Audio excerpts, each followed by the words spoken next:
All right, everyone, we are back this week talking about neighboring.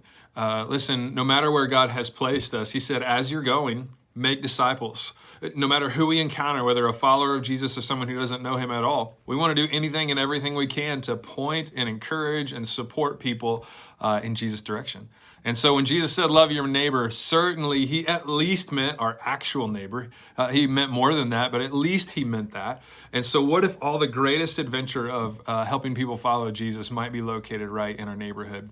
I know that a lot of times we aren't exactly sure how to engage or what to do, or have we lived here too long to engage? And listen, as we, after like 7 years of haphazardly talking to and being friends with neighbors, really started to be more prayerful and intentional, God has done so much. There is so much good right out our front door. We just want to engage.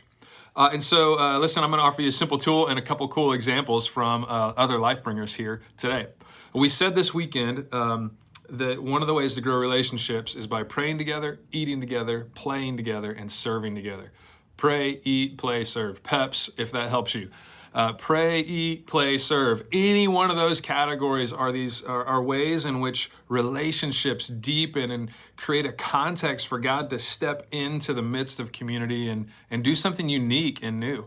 And every time we take a step in any one of those directions, and praying, not just praying out loud, but like anything where we're inviting space for God to speak and teach us and shape us together, so good. Eating together, obvious, right? Playing together, pretty obvious too. Anything that's fun, exploratory, trying new things, and serving together, like seeking the good of other people together. It's awesome ways to grow community. So certainly that can help in our life groups, certainly that can help in our families, but it can also help us engage our neighbors.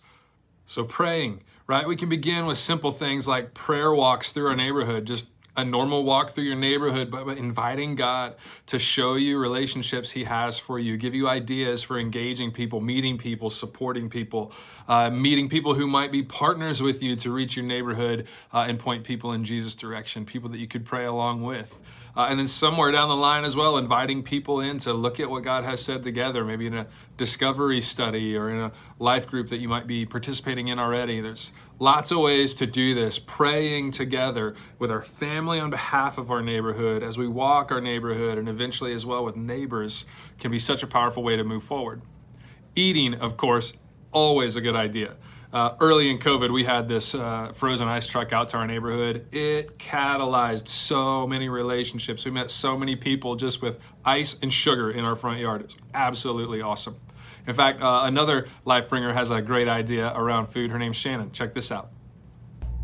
Hi, I'm Shannon, and I'm excited about all these ideas to help a neighbor. I was really into thinking about how we can just always feed people. Just have an open door where you just feed extra kids, neighborhood kids come on, always have snacks on hand. It's just a great way to reach out and build a relationship. Simple, right? Anybody who's had a teenager, or really any kid ever, knows that available food draws a crowd. Such a simple thing, and the conversations and things that can come out of that, so good. Playing together, another great plan, like finding ways and gear, investing in stuff and kickballs and baseball mitts or ramps for bikes or whatever might make sense in your neighborhood, or a bocce set or a bag set or anything that could invite people to play in the neighborhood. Hide and seek in the dark, all kinds of stuff. We played kickball with some neighbors. It was absolutely awesome. Great way to take our relationship forward. Praying, eating, playing, all good plans, and of course, serving other people. In fact, another life bringer, Claudia, had a great idea in this direction. Check this out. Hi, I'm Claudia.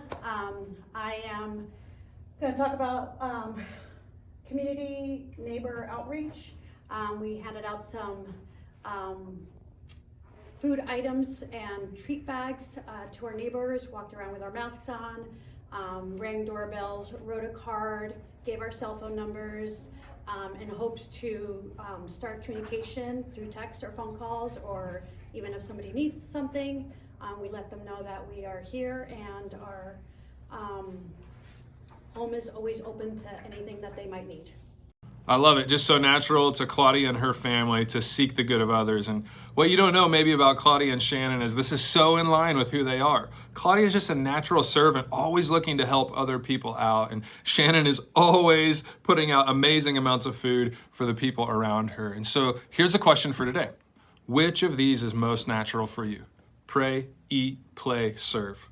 Pick one and choose a next step that you could take, a risky step to see what God might do between you and some neighbors that he's been pursuing for such a long time. It's an amazing adventure. God has great things in mind, and we just want our whole city to come alive in Jesus, right? That's who we are. It's life bringers. So pick one. Pray, eat, play, serve. Give it a go this week alongside some friends or family members.